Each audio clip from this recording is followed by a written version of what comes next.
geral, falamos em aprendizagem significativa a partir da leitura. Parte das pessoas pensam logo nas obras clássicas. Essa investigação aponta para a utilização de estudos a partir de uma obra contemporânea, que é a saga de livros e filmes mais famosos do mundo, Harry Potter. Diferentemente desta Idade Média, as aulas de história a partir de temas presentes em Harry Potter nos permitiu considerar outras visões sobre o período estudado. As fontes históricas permitem retornar ao passado para que se possa entender os acontecimentos do presente. Dessa forma, o personagem Harry Potter, que ao longo da trama tem uma interação com diversos artefatos e fontes históricas, como o Diário de Tom Riddle, Voldemort, Azarcrux, entre outros. A fonte mais importante para o ápice do desenvolvimento do personagem é quando o menino está na casa dos Black e encontra uma carta escrita por sua mãe para o padrinho dele, Sirius Black. Essa carta é fundamental para o crescimento do personagem, pois permite a Harry entender quem era sua mãe, entendendo a razão das decisões tomadas por ela, seus sentimentos e quem era a própria Lilian, e ainda entender as pessoas que estavam ao seu redor, assim desvendando seu próprio passado para que ele possa seguir em frente na sua trajetória do herói. Ao longo dos livros, Harry vai recolhendo várias evidências para que ele possa descobrir seu passado, e assim conseguir seguir em frente, se preparando cada vez mais para derrotar Voldemort. Portanto, fazendo uma análise de Harry, dá para entender a referência que J.K. Rowling quis fazer com o personagem, relacionando ele a um historiador, que da mesma forma usa por meio de fontes históricas do seu presente para resgatar informações do passado e entendê-lo. A história de Abelardo e Heloísa é uma história verídica que ocorreu durante a Idade Média. Hoje, grande parte dos conhecimentos que temos sobre o período vem das cartas preservadas que eram trocadas entre os dois personagens. Abelardo era um estudioso que lecionava sobre diversos assuntos para jovens de sua época dentro de um mosteiro. Já Heloísa era uma moça 20 anos mais jovem que Abelardo, que foi convidada pelo homem para participar de suas aulas, sendo uma das primeiras mulheres que se tem registro a serem totalmente alfabetizadas durante a Idade Média. Além disso, ela era uma verdadeira intelectual, que se indagava sobre diversos assuntos e participava das discussões entre Abelardo e seus alunos. O paralelo desenvolvido por J.K. é com dois personagens, Dumbledore e Hermione, tanto em relação às idades dos dois, um senhor, considerado ancião pela idade e conhecimento que possui, e uma jovem pensadora, que tem curiosidade sobre assuntos e vontade de aprender, além de ser uma figura que se destaca se comparada com os alunos de sua idade, quanto pelos conhecimentos que discutem e os ensinamentos passados entre os dois, já que a família de Hermione era troncha, ou seja, não possuía conhecimento sobre bruxaria, assim como a família de Heloísa não possuía alfabetização.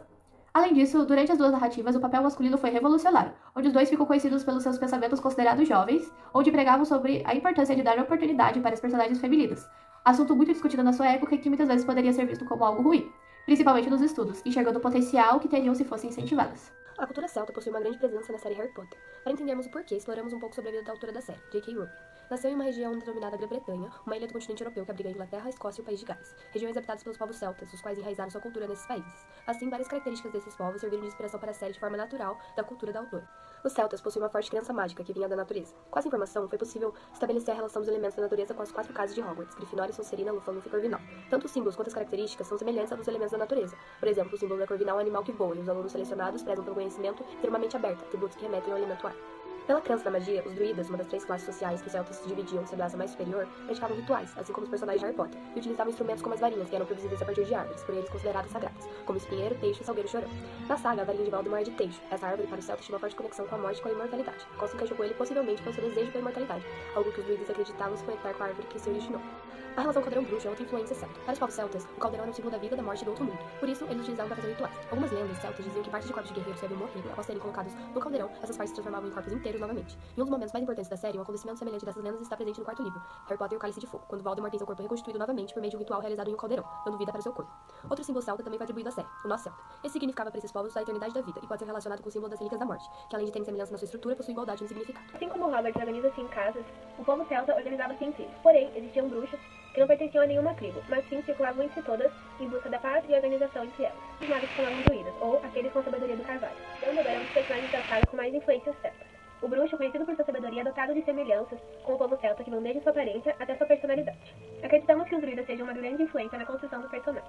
Os druidas vestiam-se com mantos compridos e adereços na cabeça, como chapéu. Eles possuíam cabelos compridos e grisalhos e barbas compridas, parecido com a descrição dada pela autora acerca do personagem. Os druidas eram conhecidos por sua inesgotável sabedoria, estavam sempre flertando com a filosofia, afinal, como disse o bruxo, palavras são, na minha nada humilde opinião, nossa fonte inesgotável de magia. Assim, os druidas eram qualificados para aconselhar sabiamente o povo celta e difundir os conhecimentos celtas através da oralidade. O trabalho permitiu aos alunos uma experiência diferenciada acerca da aprendizagem histórica, ainda mais em um aspecto de pandemia, e fez com que experimentassem o ofício de historiador e pesquisador. Como resultado, aponta-se a construção de um artigo em conjunto com o professor para nortear as experiências vindouras sobre a relação história e literatura de ficção. Entendendo do ponto de vista da história, tratar a literatura como uma fonte, um recurso para o conhecimento do tema relacionado a um período da história específico.